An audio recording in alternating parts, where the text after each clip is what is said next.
గౌరవనీయులైనటువంటి సభాధ్యక్షులు, తెలుగుదేశం పార్టీ జాతీయ అధ్యక్షులు నారా చంద్రబాబు నాయుడు గారికి, యువ నాయకులు నారా లోకేష్ గారికి, తెలుగు ప్రజల రాజకీయ పర్వదినమైనటువంటి మహానాడును వీక్షిస్తున్నటువంటి తెలుగుదేశం పార్టీ కుటుంబ సభ్యులకు, పత్రికా విలేకరులకు, మీడియా సోదరులకు నమస్కారాలు. ఈ మహానాడు వేదికపై 44 సంవత్సరాల తెలుగుదేశ ప్రస్థానంపై మాట్లాడే అవకాశం ఇచ్చిన జాతీయ అధ్యక్షుల వారికి ధన్యవాదాలు తెలియజేస్తున్నాను. రామన్న రూపుదిద్దిన పార్టీని, చంద్రన్న తీర్చిదిద్దిన పార్టీని నారా లోకేష్ గారు తుదిమెరుగులు దిద్దుతున్నాడని ఈ సందర్భంగా మీ అందరికీ కూడా గుర్తు చేస్తున్నాను. ఈ మహనీయుడు పెట్టినటువంటి ఈ తెలుగుదేశం ప్రస్థానంలో మనమందరం మమేకమయ్యాం.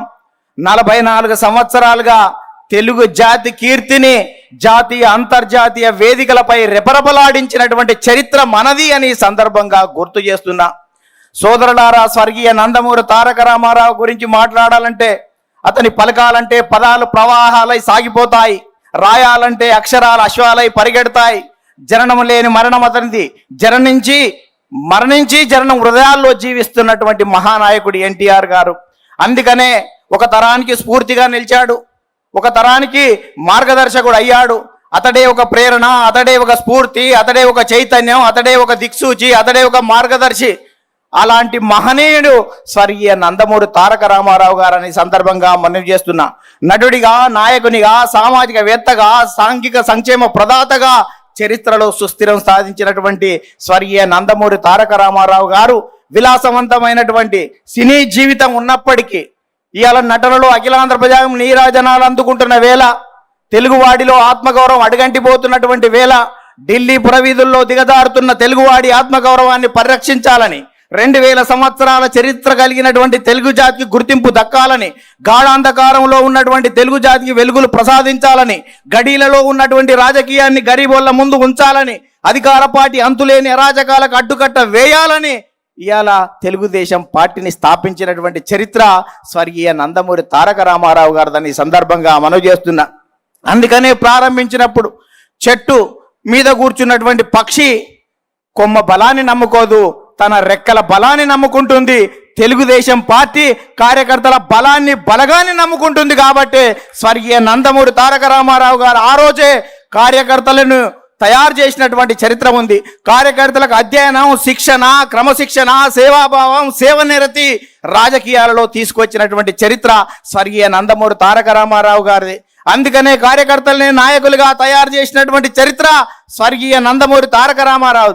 అందుకనే దొరలు, భూస్వాములు, ఆసాములు, జమీందారులు, జాగీర్దారులు, దేశ్ముఖులు, దేశపాండేలకు వ్యతిరేకంగా కార్యకర్తలనే నాయకులుగా తయారు చేసిన చరిత్ర ఈ తెలుగుదేశం పార్టీదని సందర్భంగా మనవి చేస్తున్నా. ఈ 44 సంవత్సరాల తెలుగుదేశ ప్రస్థానంలో గ్రామాలకు మౌలిక సౌకర్యాలు ఇచ్చాం, ప్రజలకు సంక్షేమ ఫలాలు అందించాం, ప్రజలకు రాజకీయ చైతన్యం ఇచ్చాం, బలహీన వర్గాలకు రాజకీయ జీవితం ఇచ్చాం, సామాజిక మార్పులకు శ్రీకారం చుట్టాం, ఆర్థిక అభివృద్ధికి అందలం వేశాం, నిమ్న జాతుల ఉద్ధరణ కోసం, బడుగు జన ఉద్ధరణ కోసం బాటలు వేశాం, దేశ రాజకీయాలని సమూలంగా మార్చివేసినాం, రాష్ట్ర రాజకీయాలని, దేశ రాజకీయాలను ప్రపంచవ్యాప్తంగా మార్చివేసినాం. ఇవాళ ప్రధానమంత్రుల, రాష్ట్రపతి ఎన్నికల్లో ప్రధానమైనటువంటి భూమికను పోషించాం.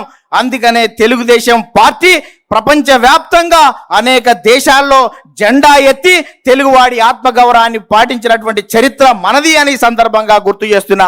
అందుకనే స్వర్గీయ నందమూరి తారక రామారావు గారు 2 రూపాయల కిలో బియ్యం, జనతా వస్త్రాలు ఇచ్చాడు, మహిళలకు ఆస్తిలో హక్కు ఇచ్చాడు, రైతులకు రాయితీలు ఇచ్చాడు, మధ్యాహ్న భోజన పథకం పెట్టాడు, మండల వ్యవస్థను ఏర్పాటు చేశాడు.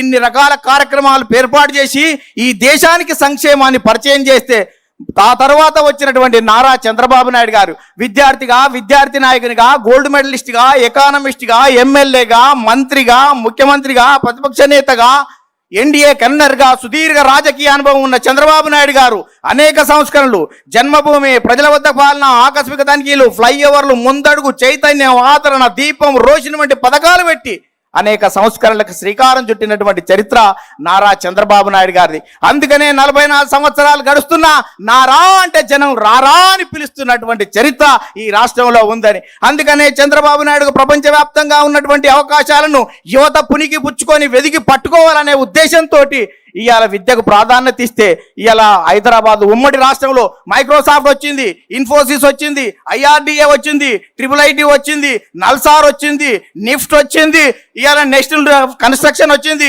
బయోటెక్నాలజీ పార్క్ వచ్చింది, హైటెక్ సిటీ వచ్చింది, శిల్పారామం వచ్చింది. ఇవాళ భారతదేశంలో ప్రపంచంలో తెలుగువాడి ఖ్యాతిని నలుదికల విస్తరించినటువంటి చరిత్ర ఇవాళ చంద్రబాబు నాయుడు గారిని ఈ సందర్భంగా గుర్తు చేస్తున్నాను. అందుకనే ఈ రాష్ట్రం విడిపోయిన తర్వాత కూడా ఇక్కడికి మనం IT గురించి ఆలోచిస్తే సార్ AI గురించి, క్వాంటం గురించి, ఇవాళ డేటా సెంటర్ల గురించి మనకంటే ముందు ఆలోచిస్తున్నటువంటి మీ నాయకత్వంలో ఈ రాష్ట్రం సుభిక్షంగా ఉంటుంది. తెలుగు జాతి కీర్తి కోసం మీరు ఎంత ముందుకెళ్ళినా మేము రావడానికి సిద్ధంగా ఉన్నామని ఈ సందర్భంగా గుర్తు చేస్తూ, యువ నాయకుడు నారా లోకేష్ గాలిపటంలా ఎంత గాలి ఎక్కువ వస్తే గాలిపటం పైకి ఎగిరినట్టు ఇవాళ అనేక రకాలుగా ఇబ్బందులతో ఎదిగినటువంటి నారా లోకేష్ గారి నాయకత్వంలో భవిష్యత్తులో మరింత రాజుదేల్తామని ఈ సందర్భంగా గుర్తు చేస్తూ ఒక చిన్న కథ ఈ రాష్ట్రంలో ఉన్నటువంటి ప్రతిపక్ష పార్టీలకు అందరికీ గుర్తు చేస్తాను. ఒక ఇద్దరు రాజులు పోరాటం చేసేటప్పుడు ఎవరో ఒకరు గెలుస్తారు, గెలిచిన వారు ఓడిన వారికి మరణశిక్ష విధించాలని చెప్పారంట. ఇద్దరు రాజులు పోరాటం చేసిన తర్వాత ఒక రాజు ఓడిపోయిన తర్వాత గెలిచిన రాజు ప్రజలే చెప్పారు కాబట్టి మరణశిక్ష వేయమని చెప్పాడంట. మరణశిక్ష వేసే సమయంలో ఆ తాడు తెగిపోయింది. తాడు తెగిపోతే మళ్ళా అతను ఉరిదీసేవాడు రాజుకాడికి వచ్చి, రాజా ఉరిదీసే సమయంలో తాడు తెగిపోయిందంటే వాని పాపాన వాడు పోతాడు, వాని క్షమించురా అన్నాడంట. క్షమించురా అని చెప్తే మళ్ళీ అక్కడికి వెళ్ళాడంట. వెళ్ళి మీ రాజు ఏమన్నాడు అన్నాడంట. ఏమన్నాడు అంటే, మా రాజు నిన్ను ఉరిదీయొద్దంటాడు అనుకున్నావు కదా అన్నాడంట. అవును, మీ రాజు నైజం అది కదా, అతను ఉరిదీయనీయడు అంటే, ఓ పిచ్చోడా, మా రాజు అక్కడ లేడు, మా యువరాజు ఉన్నాడు, ఇలా సత్య వరకు ఉరిదీయమని చెప్పిండంట. అందుకనే రాష్ట్ర రాజకీయాల నుంచి ఇప్పటి నుంచి మాట్లాడేటువంటి నాయకులు భవిష్యత్తులో తెలుగుదేశ పరిణామాలు ఏ రకంగా ఉంటాయో గుర్తుపెట్టుకోవాలని మీ అందరికీ గుర్తు చేస్తూ ముగిస్తున్నాను. ధన్యవాదాలు.